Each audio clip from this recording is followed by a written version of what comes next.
Hey folks, welcome back to another video. I'm not sure if this will be the final video of 2024. My buddy's coming over to say hi. I gotta say hi to him here. I don't think you can see him, but anyway, a little interruption in the action. Gonna scratch the baby's neck and his ears. Yes, he did. He's such a good boy. All right, back to what I was saying. I'm not sure if this will be the final video of 2024 because the Magna Video 3's video is coming out here pretty soon. Come on up. You want to see everybody? Can you see him now? Here's my big baby. But we'll get to that here in a second. First thing I wanted to say was Merry Christmas, Happy New Year, make it a good one. Hope 2024 was good for you, and make 2025 even better. And we'll move on from there. And of course, Happy Hanukkah and Festivus. A Festivus for the rest of us. Whatever your culture, religion, particular habits are around the holiday as far as celebratory things goes, happy that. Okay, happy that. So let's move on now. Video 3 on the Magna is coming out sometime in the near future, maybe at the end of this week. Today is 24th, Christmas Eve, December 24th. It's about 8:30 in the morning. I'm going to get this video up today because it's Christmas Eve video, and we'll get it up for this afternoon. You know, getting it up in the afternoon is just as good as getting it up any other time as far as I'm concerned. I'm still tinkering with the editing. It's going to be a longer video because I'm including a lot of stuff about the ignition system and the coilover plugs and the wiring and the corrections to the wiring and all that stuff.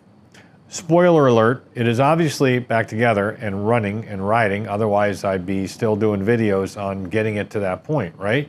This video 3 will be the summation of the whole thing, and it will show the thing on the road. I got some ancient GoPro video and audio, which is not bad. And we corrected, well, I'm not going to go into the, end result here. You got to watch the video. We may have corrected everything that we wanted to correct on it, but you got to watch the video to find out. But it runs really well. I'm real happy with it. And everything came out good. The only problem I have with it now is the speedometer is making this crazy whining noise that started on my test ride when I first took it out. I'm like, what the hell? What the hell? And it turns out that noise I was hearing, which all of a sudden I had these visions of like a bearing going or something somewhere, because I just got the thing back together, major work on it basically, is the speedometer. And it's inside the speedometer, ain't the cable, the needle's not oscillating, doing this thing. You can reach up and touch the speedometer and you can feel it vibrating in there. So there's something not happy, it's dry. We're going to do a video on repairing that, and I don't have a lot of good success in getting those apart. I've only done one before, the original Speedo. That's not the original Speedo because that's a 120 or 130 mile an hour speedometer. The 82 Magna, I don't know about the Sabre, but the Magna came with like an 85 mile an hour speedometer. And that original one, it just got really crusty. So I wanted to replace it. I got a 83 Magna whole instrument cluster off of, eBay a couple of years ago.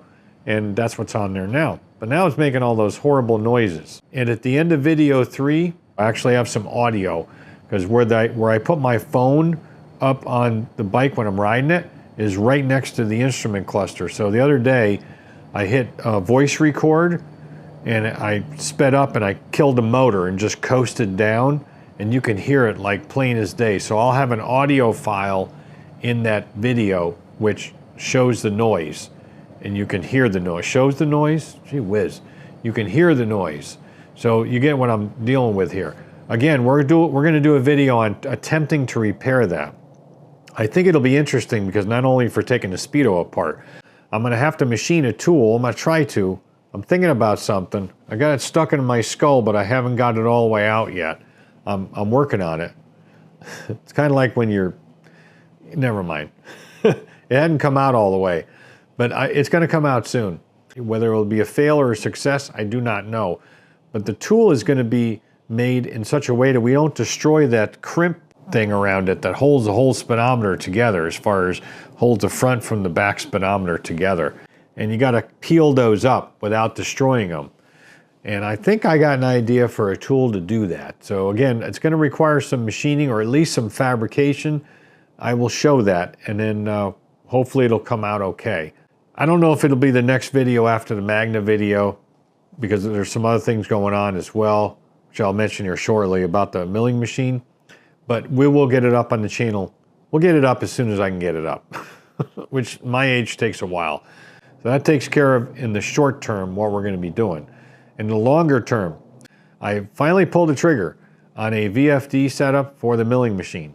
We're definitely going to do at least one, maybe two videos on that. That's going to require some machining as well, because I want to retain the step pulley on the motor, and I cannot find a 7/8 shaft, 240 volt, three-phase motor anywhere, at least not new. I can find used ones on eBay, but I want a new one. So I ordered one off the Jungle site. Every one of them has a 5/8 keyed shaft. Now that's got a 7/8 keyed shaft, therefore the hole in the pulley is 7/8. And we're going to end up boring that pulley out even larger, because the difference between 5/8 and 7/8 is 2/8, which is what, 1/4 inch. That's an eighth on the side. It's not enough to do a keyway or anything like that. We need more material. So I have some 1045 bar stock. I ordered some bar stock.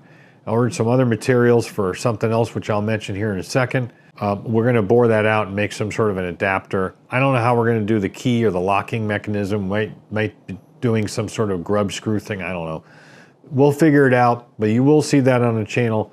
That is forthcoming. I'm just waiting for the stuff to come in.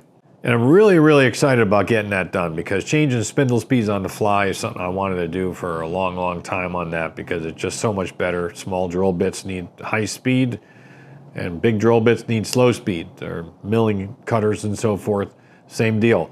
So it'll be so nice to be able to just dial in a speed, and that'll be perfect.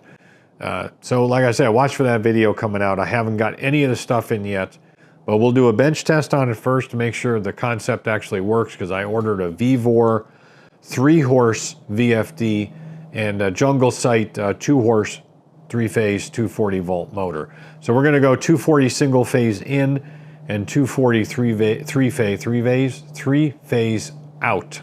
As far as other stuff going on in the future, we do have some things in the pipeline, which I'll talk about at that time, not now. It'll be similar to the situation on that VTX where I helped out a viewer. The viewer provided all the parts, and we got it going for him. And I thought it was good content for the channel, so we went ahead and did that. You just have to stick around and see them. You'll see them when you see them. But there is things going on, and they will be going on for some time. Now, speaking of content, you may recall I have I have two videos on the channel about repairing that Cobalt air compressor regulator. But I wanted to put out there that I'm still game to do that for subscribers only. If you have a Cobalt regulator, or maybe even a different type, which I'll explain here in a second. If the threads are stripped out on that main body where you adjust the regulator, because that cheap Chinesium aluminum, I'm still game on fixing it for you for no labor, no charge on the labor, if you're a subscriber. There'll be a charge for shipping as usual, and maybe some materials. The last one I did for a viewer was just recently, week and a half, well, actually about a month ago, over a month ago. The viewer just got it a week or so ago, or a few days ago, because the post office lost the package. It decided to do a diversion trip to Vegas. So I guess it needed a vacation or something, I don't know. But he does have it, and I have not heard back, but I'm sure it's gonna work fine for him, because I did pressure test it before I shipped it. This particular one, instead of using either a time cert or a helicoil, I retained the M8 bolt that goes through, you know, from the knob, the stud, if you will, and machined a special insert, a thread insert that I came up with an idea on, and it worked fabulously.